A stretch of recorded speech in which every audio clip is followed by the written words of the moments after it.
చూస్తున్నారు. కేరళలోని త్రిశూర్లో ఏనుగులు బీభత్సం సృష్టించాయి. ఏనుగులకు సమీపంలో టపాసులు పేల్చారు ఆకతాయిలు. టపాసుల శబ్దాలు భరించలేక 2 ఏనుగులు వీరంగం సృష్టించాయి. టపాసులకు భయపడి పరుగులు పెట్టాయి ఆ ఏనుగులు. కనిపించిన వారిని తొక్కుకుంటూ వెళ్ళిపోయాయి ఏనుగులు. ఈ ఘటనా ప్రదేశంలోనే 3 మృతి చెందారు. 30 మందికి పైగా గాయాలయ్యాయి. గాయపడిన వారిలో పలువురి పరిస్థితి విషమంగా ఉంది. ఆలయ భవనాన్ని ధ్వంసం చేశాయి ఏనుగులు. మనకులంగర ఆలయ ఉత్సవంలో ఈ దుర్ఘటన చోటు చేసుకుంది. ఆలయంలో ఏనుగుల తొక్కిసలాటపై కేరళ ప్రభుత్వం ఆగ్రహాన్ని వ్యక్తం చేస్తుంది. విజువల్స్ మీరు చూస్తున్నారు. ఆ ఘటనకు సంబంధించి ఒక్కసారిగా ఏనుగులు బీభత్సం సృష్టించాయి. ఒక ఏనుగు ఇంకో ఏనుగు మీద ముందుగా దాడికి దిగినట్టుగా తెలుస్తోంది. ఆ ఘటనతో ఆ 2 ఏనుగులు కూడా ఆగ్రహానికి లోనయ్యాయి. వెంటనే అక్కడ మొత్తం మీరు చూస్తే కనుక పూర్తిగా ఆ విధ్వంసాన్ని సృష్టించాయి. దాన్ని అదుపులోకి తీసుకొచ్చేందుకు మావటి వాళ్ళు తీవ్రంగా ప్రయత్నించినప్పటికీ కూడా ఏనుగులు అదుపులోకి రాలేదు. ఒక్కసారిగా అవి బీభత్సాన్ని సృష్టించాయి. ఈ ఘటన ఒక్కసారిగా స్థానికంగా కలకలం రేపింది. మరి ముఖ్యంగా ఆ ఘటనకు సంబంధించి కథనం కూడా కాస్త కలవరపరచచ్చు. అయితే మిమ్మల్ని కలవరపాటుకు గురి చేయడం ఆర్టీవీ ఉద్దేశం కాదు. కానీ ఇటువంటి కథనాలు చూసినప్పుడు కాస్త కలవరపాటుకు గురే అవకాశం ఉంటుంది. కాబట్టి దీనికి సంబంధించి తగిన జాగ్రత్తలు తీసుకోవాలని ఆర్టీవీ సూచించడం జరుగుతోంది. ఒక్కసారి ఆ విజువల్స్ మీరు చూడొచ్చు. 2 ఏనుగులు కూడా అంతవరకు నార్మల్గానే ఉన్నాయి. కానీ ఎప్పుడైతే అక్కడ బాణాసంచా పేల్చారో ఆ బాణాసంచా పేరుడు ధాటికి కావచ్చు, ఆ శబ్దాలకు కావచ్చు, ఒక్కసారిగా అవి ఉగ్రరూపం దాల్చాయి. ఆ 2 ఏనుగులకు సంబంధించి ముందు ఒకదాని మీద ఒకటి, ఒక ఏనుగు మీద ఇంకో ఏనుగు దాడికి దిగింది. ఆ రెండు కోపంతో ఆ చుట్టుపక్కల ఉన్న ప్రాంతాలని పూర్తిగా ధ్వంసం చేశాయి, వీరంగం సృష్టించాయి. ఈ ఘటన ఒక్కసారిగా అక్కడ సంచలనం రేపింది. ఆలయ ప్రాంగణంలోనే ఇది జరగడం భక్తులు కూడా ఆగ్రహాన్ని వ్యక్తం చేస్తున్నారు. చిందరవందర చేసేశాయి అక్కడ పరిస్థితులని. అదుపులోకి తీసుకొచ్చేందుకు తీవ్రంగా శ్రమించినప్పటికీ అవి అదుపులోకి రాలేదు. చాలాసేపటి తర్వాత అవి అదుపులోకి వచ్చినట్టుగా తెలుస్తోంది. కేరళ త్రిశూర్లోని ఓ ఆలయ ఉత్సవాల్లో తీవ్ర విషాదం నెలకొంది. టపాసుల శబ్దం భరించలేక 2 ఏనుగులు బీభత్సం సృష్టించాయి. దీంతో 3 మరణించారు. ఘటనా ప్రదేశంలోని 30 మందికి పైగా గాయాలయ్యాయి. సమీప హాస్పిటల్కి తరలించి వాళ్ళకి చికిత్స అందించడం జరుగుతోంది. ఒక్కసారి అక్కడ ఏం జరిగిందో చూద్దాం.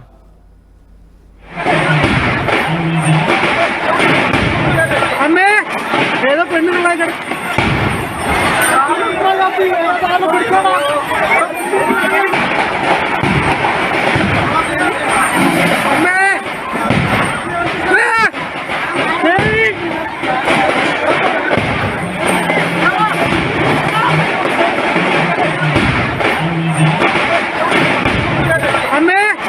ఏదో పెన్ను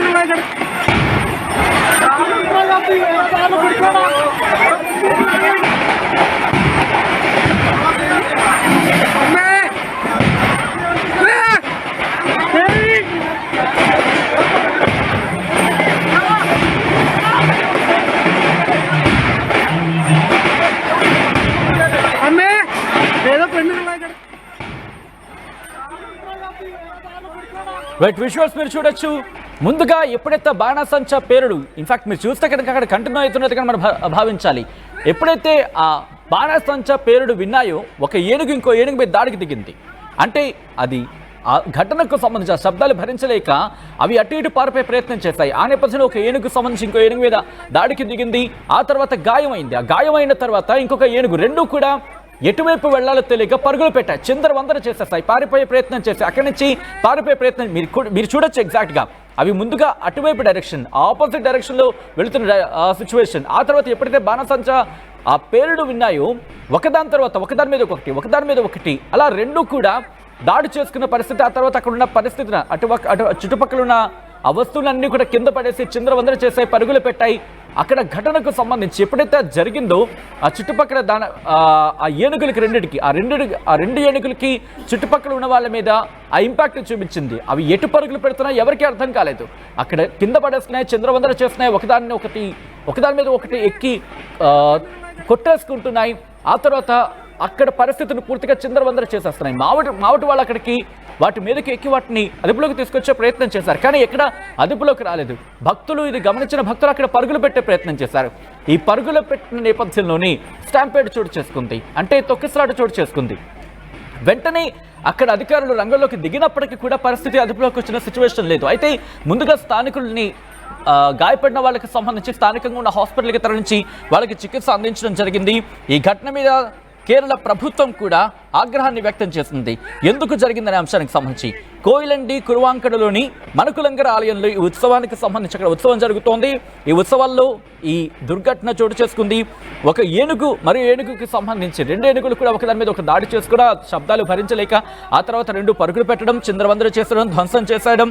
ఆ తర్వాత అవి పరుగులు పెట్టే క్రమంలో కొంతమంది వాటి కాళ్ళ కింద నలిగిపోయినట్టు తెలుస్తోంది. మరికొంతమంది తొక్కిసలాట నేపథ్యంలో, ఎందుకంటే అవి ఎటు పరుగులు పెడుతున్నాయో తెలియదు, తమను తాము రక్షించుకునే క్రమంలో వాళ్ళు ఎటు పడితే అటు పరిగెట్టడం మొదలుపెట్టారు. అంటే తొక్కిసలాటకు సంబంధించి దారితీసిన పరిస్థితి. ఈ నేపథ్యంలోని ఈ దుర్ఘటన చోటు చేసుకున్నట్టుగా తెలుస్తోంది. మరణించిన వారిలో 65 ఏళ్ల వ్యక్తి లీలా అనే వ్యక్తి ఉన్నారు. అలాగే 70 ఏళ్ల అమ్మకుట్టి అమ్మ, అలాగే రంజన్ అనే వ్యక్తులు, ఈ ముగ్గురు కూడా ఈ దుర్ఘటన మృతి చెందినట్టుగా తెలుస్తోంది. ఈ ఘటనకు సంబంధించి మావటి వాళ్ళు రియాక్షన్కి సంబంధించి ఒకసారి మీరు చూడొచ్చు. ఎందుకంటే వాళ్ళు అక్కడ అదుపులోకి తీసుకొచ్చే ప్రయత్నం చేశారు, కానీ అవి అదుపులోకి రాలేదు వెంటనే. కానీ అతి కష్టం మీద దాదాపుగా 3 గంటల పాటు, 1 కాదు 2 కాదు, ఏకంగా 3 గంటల పాటు అసలు ఆలోచించగలమా? ఎందుకంటే 3 గంటల పాటు ఏ స్థాయిలో విధ్వంసం సృష్టించుంటాయో మనం చూడొచ్చు క్లియర్గా విజువల్లో. సాధారణంగా గంట అంటేనే కష్టం. అవి 10 నిమిషాలు కనుక అటు ఇటు ఇబ్బందికర వాతావరణం సృష్టిస్తేనే భరించడం కష్టం. అలాంటిది 3 గంటల పాటు అక్కడ విధ్వంసం సృష్టించాయి ఆ జంట ఏనుగులు కూడా. సో ఈ నేపథ్యంలోనే అక్కడ తొక్కిసలాట చోటు చేసుకుంది. ఏనుగులు అదుపు తప్పడానికి కారణం ఏంటి? ఎందుకు అక్కడ బాణాసంచా కాల్చారు? వాటి సమీపంలోనే బాణాసంచా కాల్చారనేది ప్రధానమైన ఆరోపణ. అక్కడ నిజంగా వాటి సమీపంలోనే బాణాసంచా కోరుండి కాల్చారా? మరి ముఖ్యంగా ఏనుగురిని హ్యాండిల్ చేసినప్పుడు కొన్ని రిస్ట్రిక్షన్స్ ఉంటాయి. మరి ముఖ్యంగా కొన్ని పరిమితులను పాటించాల్సి ఉంటుంది, కొన్ని నియమ నిబంధనలు పాటించాల్సి ఉంటుంది. ఇటువంటి క్రమంలో ఆలయానికి సంబంధించి అటువంటి ప్రోటోకాల్ ఫాలో అయ్యారా లేదా? లేకపోతే ఎవరైనా కోరండి ఆకతాయిలు వాటికి సంబంధించిన బాణసంచా కాల్చే ప్రయత్నం చేస్తారా? లేకపోతే వాటికి ఇబ్బంది కలిగించాలి ఎవరైనా ప్రయత్నం చేయడం జరిగిందా? ఎందుకు అవి విధ్వంసాన్ని సృష్టించాయి? వాటికి సంబంధించి, ఎందుకంటే ప్రతిదానికి స్టాండర్డ్ ఆపరేషనల్ ప్రొసీజర్ అనేది ఉంటుంది. ఇటు ఏ కార్యక్రమానికి నిర్వహించినా, సో అటు ఏ కార్యక్రమం నిర్వహించినా అటువంటి నేపథ్యంలో ఈ ఉత్సవానికి నిర్వహించే క్రమంలో కూడా అటువంటి ఆపరేషనల్ ప్రొసీజర్ అనేది, ఒక స్టాండర్డ్ ఆపరేషనల్ ప్రొసీజర్ అనేది నిర్వహించడం జరిగిందా లేదా అనే క్రమంలో కూడా ఇప్పుడు దర్యాప్తు జరుగుతోంది. ఎవరు ఉన్నా ఎంతటి వారైనా ఉపేక్షించేది లేదంటూ కూడా కేరళ ప్రభుత్వం చెబుతోంది. ఈ క్రమంలోనే కేరళ ప్రభుత్వం రియాక్ట్ అయింది. కేరళ మంత్రి, కేరళ ఫారెస్ట్ మినిస్టర్ శశిధరన్ కూడా రియాక్ట్ అయ్యారు. కఠినమైన నిర్ణయాలకు సంబంధించి, కఠినమైన నిర్ణయాలు తీసుకోవాల్సి ఉంటుంది ఇటువంటి సందర్భాల్లో. ఎందుకంటే అవి కనుక అదుపు తప్పే క్రమానికి సంబంధించి వాటిని కట్టడి చేయలేకపోతే ఇబ్బందికర వాతావరణం జరుగుతుంది. కాబట్టి వీటి నిర్వహణలో కఠినమైన నిర్ణయాలు తీసుకోవాల్సి ఉంటుంది. ఆ నిర్ణయాలకు కట్టుబడి ఉన్నారా లేదా? ఎందుకంటే అవి వెళ్లే క్రమంలో ఒక శబ్దం అనే అంశానికి సంబంధించి చాలా కేర్ఫుల్గా ఉంటారు. భారీ శబ్దాలు చేస్తే కనుక ఏనుగులు ఒక్కసారిగా అవి అదుపు తప్పుతాయి. మరి ముఖ్యంగా అవి నియంత్రణ కోల్పోతూ ఉంటాయి. ఆ నియంత్రణ కోల్పోయిన పరిస్థితికి సంబంధించిన ఎగ్జాంపుల్ ఘటన ఈరోజు. ఎందుకంటే వాటికి కొన్ని రిస్ట్రిక్షన్స్ ఉంటాయి. వాటిని తీసుకువెళ్లే క్రమంలో అవి పాటించాల్సి ఉంటుంది. అవి పాటించారా లేదా? ఎంతటి వారైనా సరే ఉపేక్షించేది లేదని చెప్పడం జరుగుతోంది కేరళ ఫారెస్ట్ మినిస్టర్ శశిధరన్. దాంతోపాటు ఎటువంటి ఘటనలు కారణమయ్యాయి, అసలు ఎవరు ఇంతటి ఈ ఇబ్బందికర వాతావరణాన్ని సృష్టించారు అనే అంశానికి సంబంధించి కూడా దర్యాప్తు చేయడం జరుగుతున్నట్టు కూడా చెప్పుకొచ్చారు. దీంతోపాటు అక్కడ అధికారులు కూడా రియాక్ట్ అయిన పరిస్థితి. ఇక్కడ ఎంక్వైరీ అయితే మాత్రం స్టార్ట్ అయింది. అసలు ఏం జరిగింది అనేది అంశానికి సంబంధించి ఆ ఘటనకు సంబంధించిన వాళ్ళందరినీ కూడా ఎంక్వైరీ చేయడం జరిగింది. ఎంక్వైరీ చేసిన తర్వాత వాళ్ళ నుంచి స్టేట్మెంట్ రికార్డ్ చేసుకున్నారు. స్టేట్మెంట్ రికార్డ్ చేసుకొని ఇటు ప్రభుత్వానికి పంపించడం జరుగుతుంది. ప్రభుత్వం ఆ నివేదికను బేస్ చేసుకొని కఠినమైన చర్యలకు దిగుతా ఉంటూ కూడా చెప్తున్న పరిస్థితి. సో ఈ ఘటన మీద మీకేమనిపిస్తోంది అనేది కామెంట్ చేసే ప్రయత్నం చేయండి.